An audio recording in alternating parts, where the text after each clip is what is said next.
Hi, beautiful souls. It's Aurora Leonard here, Associate Director of the Living Dying Project, and I'm excited to share that we've just released a new short course from RamDev called Healing Fear, Guilt, and Shame. It's actually the first of many upcoming short courses that will be released in 2025, and we're starting with this one because it's the most popular topic, meaning when people come to Living Dying Project, it's often because they're dealing with fear, guilt, and shame. So if you've been feeling stuck in fear, weighed down by guilt or shame, this course offers the tools and guidance to help create meaningful change. And it isn't about simply managing or ignoring your emotions. If you've ever taken a course on anxiety or dealing with fear, guilt, and shame, sometimes it's just about managing it. This is actually about deeply transforming how you relate to them. And RamDev is going to teach and walk you through how to do that. So it's ideal for anyone seeking healing, personal growth, and a deeper spiritual connection. If any of this resonates, head over to livingdying.org to check it out. Again, we're excited here because it's the first of many that will be coming out. And with that, let's go ahead and dive into this episode. Hope you enjoy it, and lots of love. So today I would like to talk about relationships of all sorts. When we think about relationships, often we think about my relationship, my partner. And that's just one very special case of so many different kinds of relationships. I'd like to talk about relationships in a very general way today. The reason I wasn't here before was I was helping my son move into his new apartment. He was starting graduate school back east, so he and I flew out to Boston and then drove to New Haven. And in the course of 3 days to furnish his apartment, we went to IKEA 3 times, Home Depot twice, Target twice, Walmart once, Costco once, Trader Joe's once, Stop and Shop once, and 5 furniture stores in 3 days. And the reason I'm bringing this up is during this time, I was in a lot of relationships with all kinds of people. There were a lot of parents in IKEA helping their kids furnish apartments. There were a lot of other kinds of people in Walmart and Home Depot. So it was really just being in the sea of humanity. And really the best I could do, I don't know if you can imagine shopping for about 14 hours a day, 3 days in a row, and trying to collaborate with a 22-year-old on everything we were buying. But that's what happened. Anyway, I did kind of hang on to my mantra, and I did try to see people as God.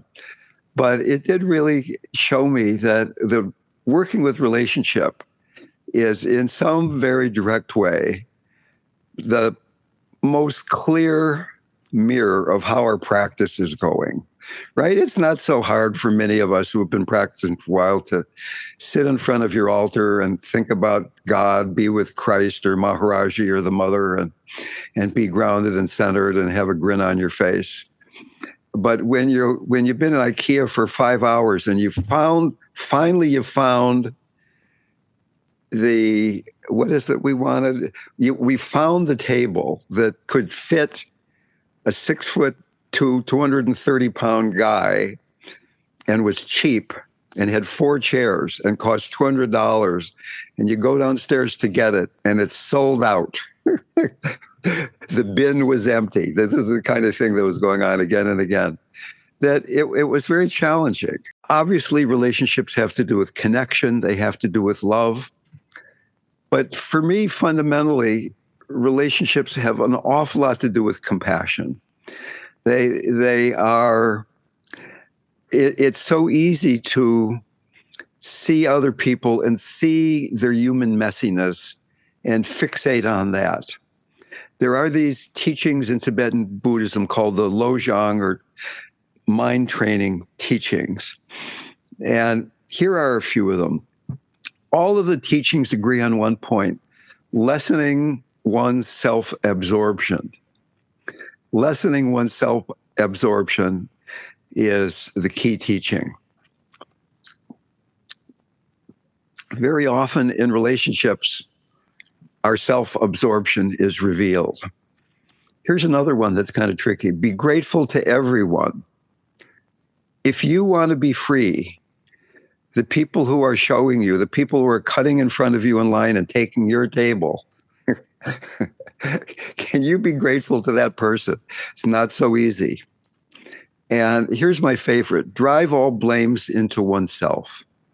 As long as we're blaming what's going on up there for how we're feeling, healing will not be happening.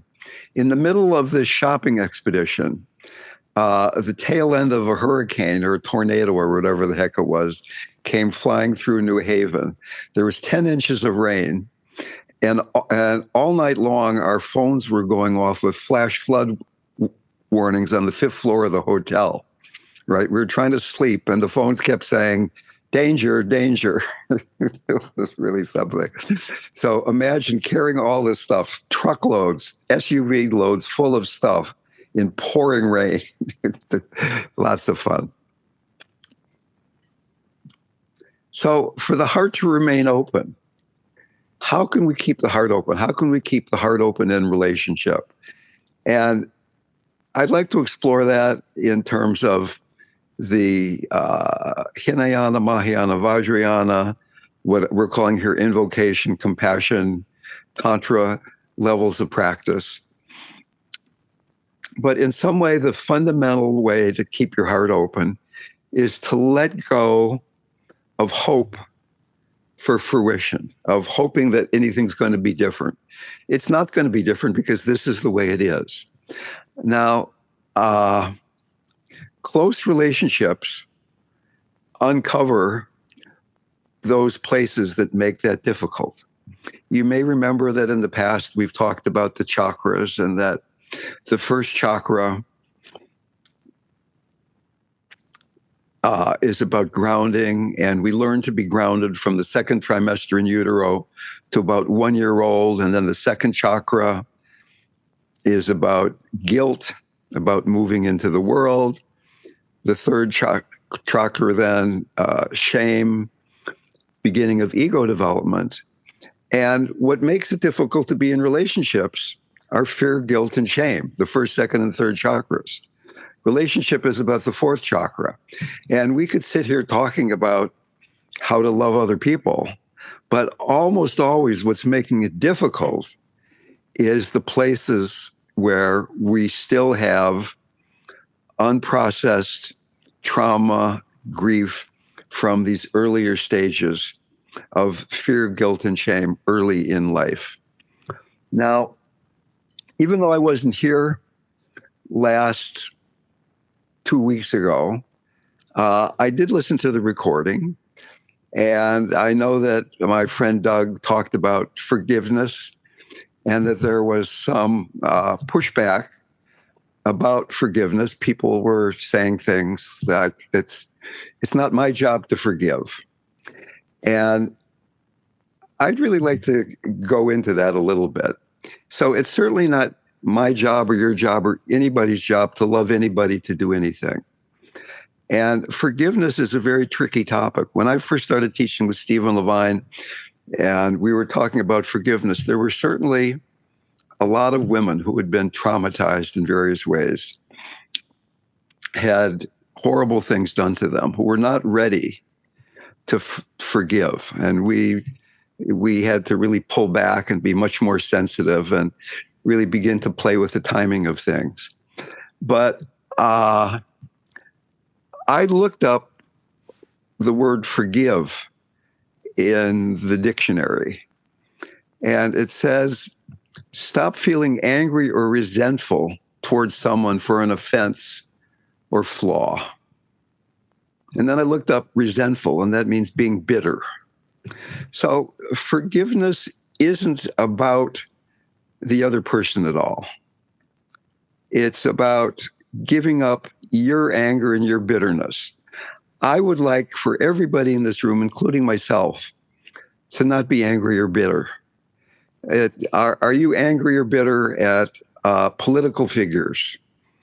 J.D. Vance, Donald Trump, Joe Biden, whoever, whatever side of the aisle. There's a lot of bitterness out there. As long as you are caught in bitterness, the heart is not open to everybody, then total freedom is not possible. There is no rush to get enlightened. If you have such trauma that you're not able to do that, then please then try to have compassion for the place that you can't forgive. Once again, forgiveness is about opening the heart, your heart. It's got nothing to do with who's out there. Forgiveness is really almost indistinguishable from compassion.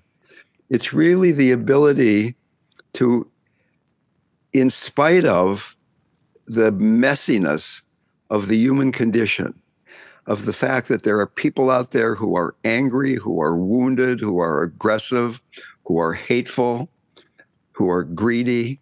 That's always going to be the case. It's the case now. It's always going to be the case. Is that an excuse to keep your heart closed? Is that an excuse to keep my heart closed? And can we have compassion when we realize that we can't open our hearts right now? What I'm trying to get at here is, in terms of relationships, obviously they're about love and connection. And you really can't love and connect if you're not feeling compassion for yourself and for that other person. If there's suffering in you, or there's suffering in the other person that's causing you to suffer so that you're closed, even though intellectually, rationally, yes, that other person's a bad actor. You can say the things that Donald Trump is doing or says he wants to do, or Project 2025, all that stuff could ruin the world. I get it. I get it. But at the same time, I would love it if you didn't have to suffer because of Donald Trump. I would love it if you could keep your heart open in spite of Putin and Netanyahu and Hamas and all the violent, angry, crazy things that are going on out there. That's our job. Okay, so before I was talking about going through relationships in terms of levels of practice, and we have talked about this before, not in terms of relationship, but just in terms of meditative practice. Now we're applying it to relationship. And for Hinayana practice, Theravada practice, mindfulness practice, Vipassana, it's really giving up wishing things to be better, being hopeless. This is the way things are. So you're in a relationship, you got in the relationship, particularly in a romantic relationship. You got in the relationship because you wanted to feel better, right?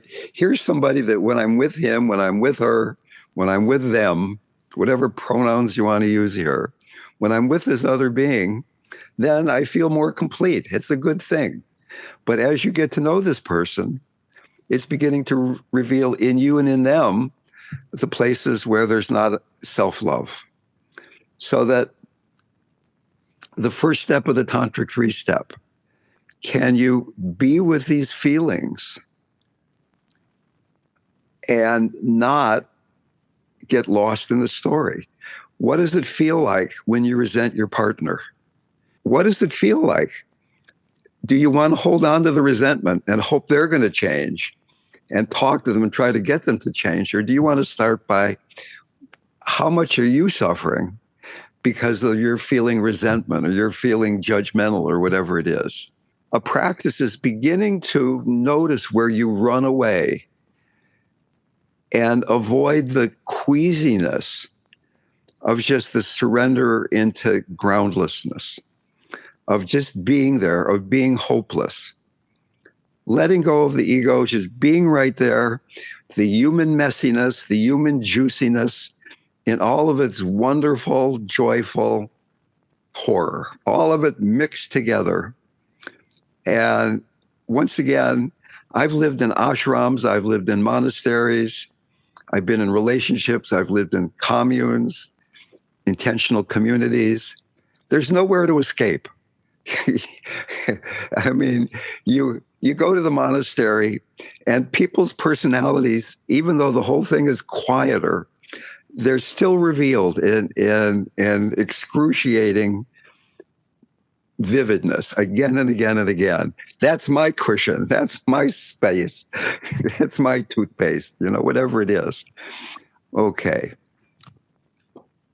So can we just be simple and easy? Can we begin to stay present and acknowledge when you're running away from the feeling of being present, learning to live without fixation. And relationship is the testing ground. Certainly having a quiet practice, great place to start. But then bring it into relationship. And if you're persistent enough in this practice and being with the fear that arises in relationship, I'm not getting what I want. Donald Trump isn't who I'd like him to be. My partner isn't who I'd like him to be. Then when we work through the fear, what we find is there's a basic human goodness in everybody. Now, sometimes you look at somebody and you say, boy, it's really hard to see any basic human goodness in that guy. But I watched Maharaji do that. I'd sit there and these people would come in who were very difficult personalities, to say the least. He would love everybody the same. Now, I'm not saying you and I are at that level of evolution. I'm not, at least some of the time. But that is our job. That is the practice. Begin to notice where you meet the edge in the relationship. Begin to notice, instead of relationship being only about comfort and enjoyment and resenting it when it's not there, use it as the crucible of practice. Use it as this place that is revealing to you where your heart is closing. And when your heart is closing to somebody else, really it's about not loving yourself. If you can love yourself completely, if you have compassion for all your own stuff, then you can be with everybody. But if you can't be with your own anger, Donald Trump's anger is going to be unbearable, right? If you can't be with your own egocentricity, then the way he's doing that thing is going to be horrific, right? And ... Okay. Compassion practice, Mahayana practice. We give up practicing for ourselves. We're centered enough, we're present enough, we've been working with fear, guilt, and shame. Now we're beginning to talk about compassion. That the freedom of the person you're in relationship with, whether it's the checkout person at IKEA or the person that bumped into you at Home Depot or your partner or the political figure on the TV screen, whoever it is, their well-being becomes as important to you as your own because we are interdependent. Your suffering is my suffering in some very true yet fundamental way.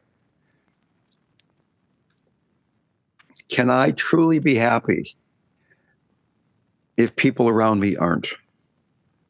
Remembering how the Tibetans say that compassion is a mixture of sadness and joy. And beginning to be willing to feel the sadness of the human condition and not get lost in it. The joy of the open heart meeting the messiness of the human condition, being the mother of the world, holding all of this human messiness as a mother would hold her only newborn child, with that tenderness, with that sense of commitment. The Bodhisattva vow, making a commitment to leap into the pain of the world, your pain, everybody's pain together. Okay, so that we're not practicing for ourselves, we're practicing for all beings. And then when we get to Vajrayana, Tantra, we give up identity. It's not Dale, it's not RamDev. I am this sacred embodiment of the one source, and so is everybody else. That my pain and my confusion and your pain and your confusion and your joy and your happiness and mine, they're all of that one taste. Here are a few things that Maharaji said. Never hurt another's heart. See God in everyone.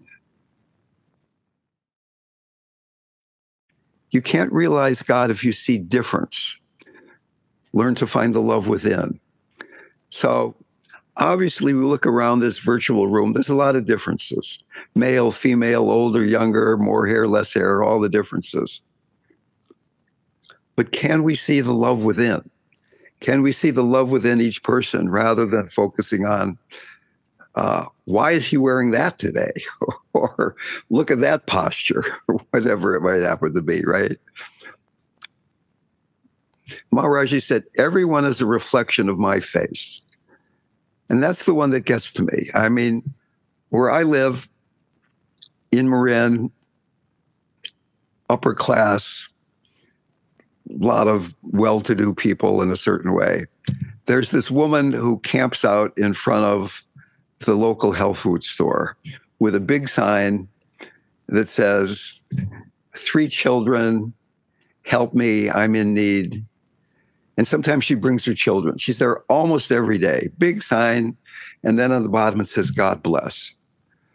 And every time I go by her and we smile and, one of my main enjoyments in life is grocery shopping. It's about all I've got left anymore, right? So I like going to the grocery store, buy a few things every day. So I see this woman almost every day and we smile, we have some kind of connection. But can I remember, and I go through these stories, should I give her money? There are all these, I'm donating to the food bank. I'm doing other things to support her, right? And is she Maharaji? Are you Maharaji? It's harder to remember sometimes than others. Everyone is a reflection of my face. He said, help everyone who throws sticks at you and calls you names. Very similar to things that Christ said. You must accept everyone and see in them the Lord. Okay, so in some way, to me, a lot of this is about timing, right? Maybe you're not ready to see your abuser as the face of God yet. I get that. No judgment. Maybe you're not ready to do that. But to finally find freedom, we have to be able to love everybody. That doesn't mean that we like them. It means that we just keep our hearts open. And we're not fixating on all of the differences, all of the problems. They're still there.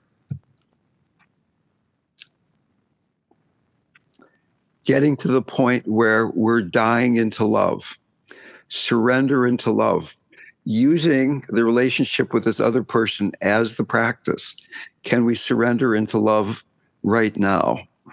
And a lot of times we can't do that. And if you've been practicing, then there is the danger of what some people call New Age guilt, spiritual bypassing. I have clients who have advanced illnesses, and some of them have been meditating for decades, and they're not able to meditate their illness away. Do they then begin to feel guilty or inadequate because the practice doesn't do what they hoped it would do? So that not only are they ill, but they're feeling guilty because they're still ill, even though they have these wonderful practices to do. Robert Bly pronounced New Age newage to rhyme with sewage. And it's very easy to take these things I'm saying today in a very naive, Pollyanna-ish kind of way. This is hard work. This is the nitty-gritty.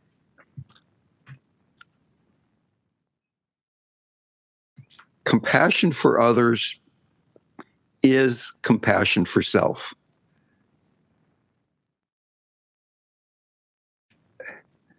The Dalai Lama says, if you want others to be happy, practice compassion. If you want to be happy, practice compassion. So,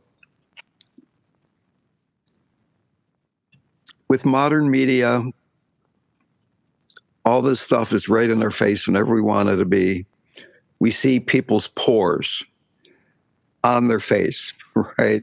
I would just watched a certain I watched this TV show, season 2 of The Bear.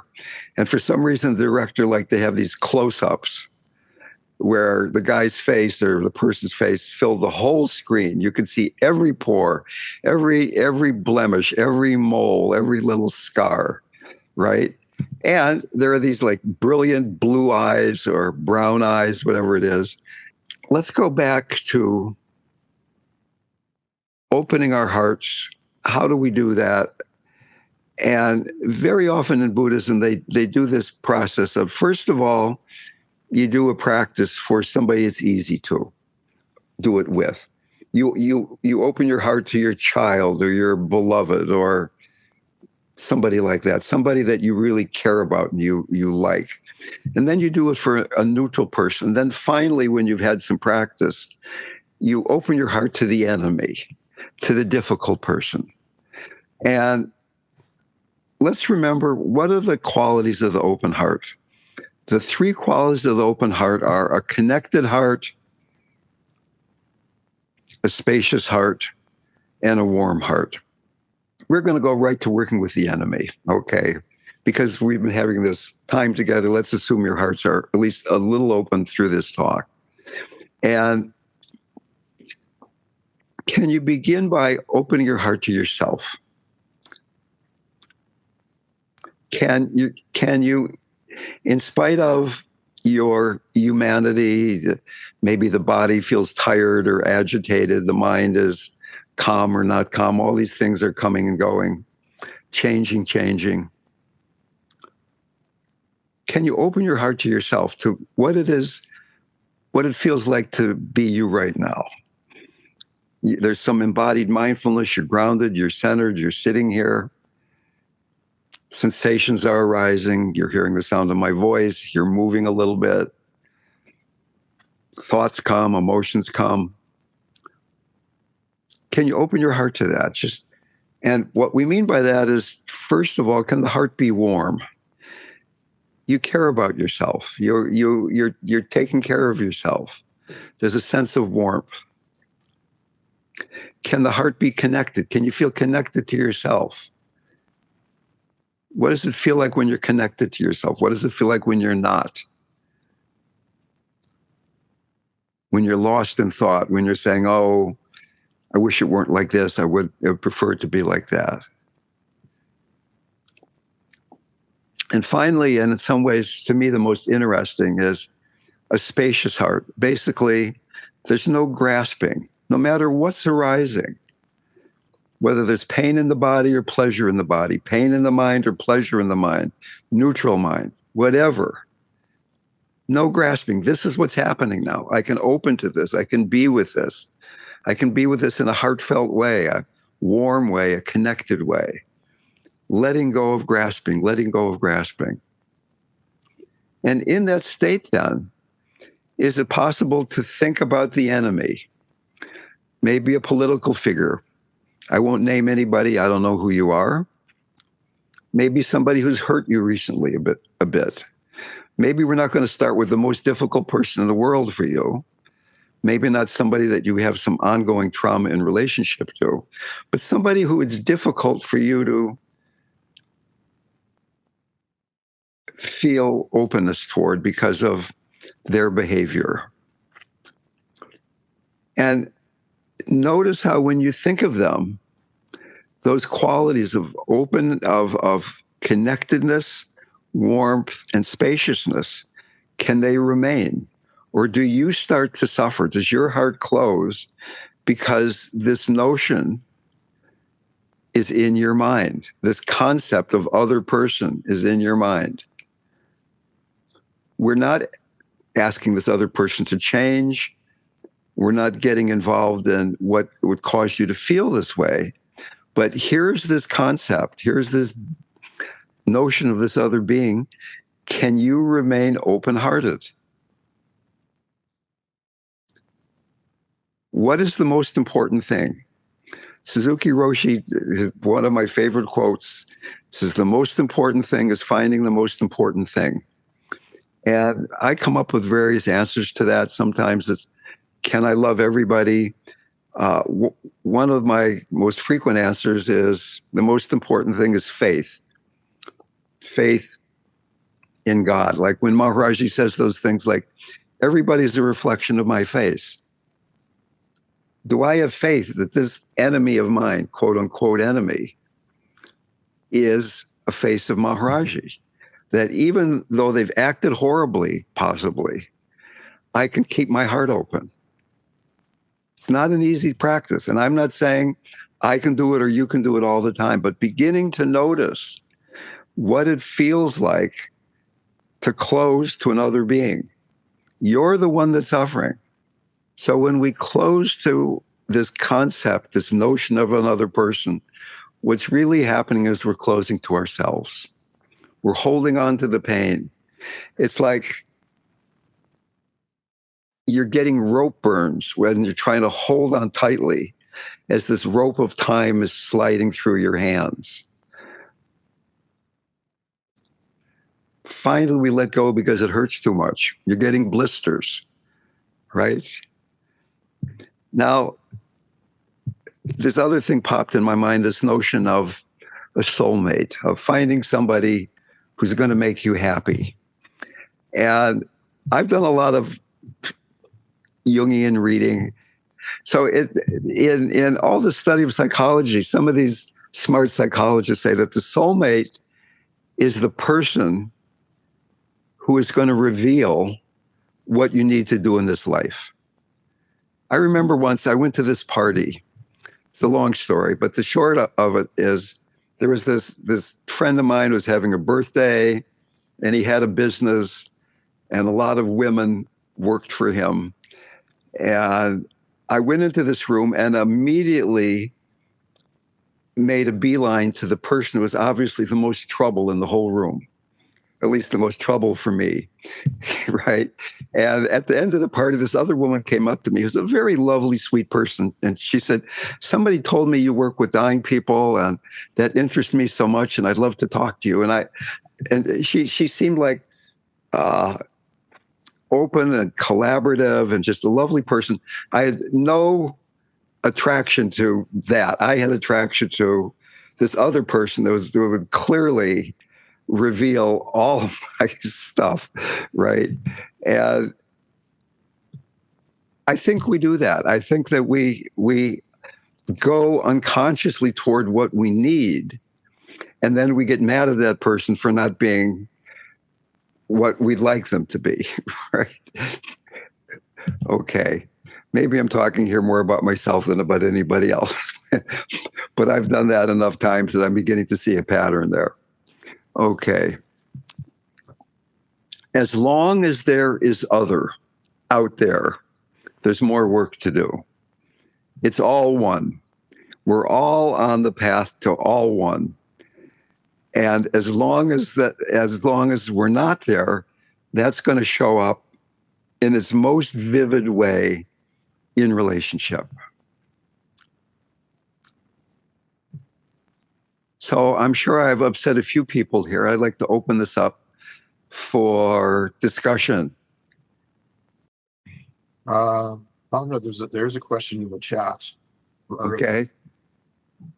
Can you speak to interrelationships between privilege, in quotes, and letting go or forgiveness? Example, how can anyone currently living in Gaza let go or forgive? How do we Americans who are supplying the bombs for this genocide ignore the suffering? Is not that a function of privilege and not feeling the suffering? Yeah. So I've obviously been talking about relationship in a kind of general and even almost theoretical way. And clearly, it's a lot harder for somebody in Gaza who has had 20 of their relatives killed to forgive than for me to forgive somebody who took my son's table at IKEA in New Haven, right? It's like, but the process is the same. And certainly having privilege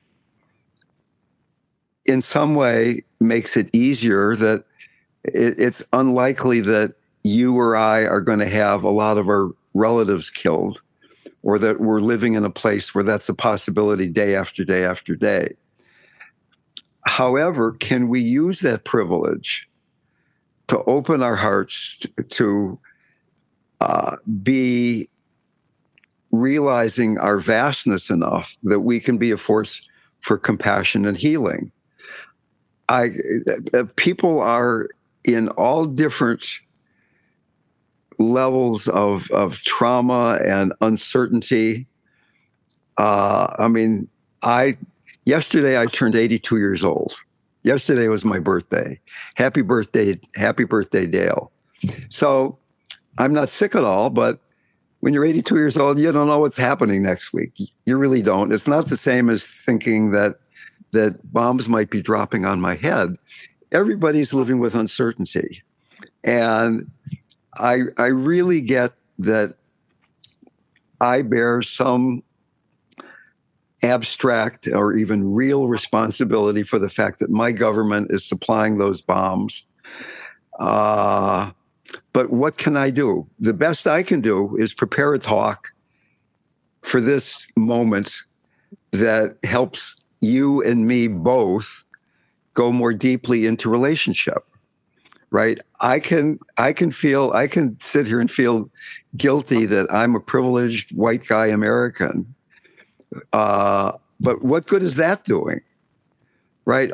All I can do is I've got this niche in the world where I run the Living Dying Project. I lead these groups every other Saturday.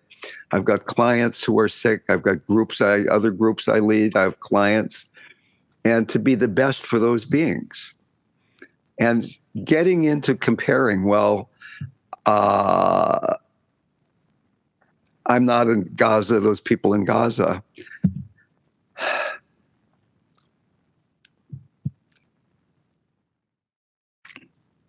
What I do try to do is, again and again, I do this practice where I get as open as I can get, and I say my mantra, and then I just open to what person or group of people needs healing. And a name just sort of randomly or unconsciously, or who knows where it comes from, a name comes into my mind. It might be my son. It might be one of you. It might be all the people in Gaza. And I just say my mantra again, the mantra that Maharaji gave me, as a blessing for that person or that group. And then I get quiet again, and another name comes popping in, and another name comes popping in. So maybe for some people, instead of just sitting there sending blessings, they want to go over there and be delivering food packages or something. That's not my gig. I've got this other thing that I'm doing here. RamDev told this story. It's almost so corny that it's not the right story to tell. But when he was a professor at Harvard, there was a big, the professors were getting upset because it was required that you wear a tie to eat at the faculty club. And there was a big protest. We don't want to have to wear a tie. And they came to Ramdas, Richard Alpert, Dr. Alpert. Dr. Alpert, would you sign the petition? Would you get involved here? We don't want to wear a tie.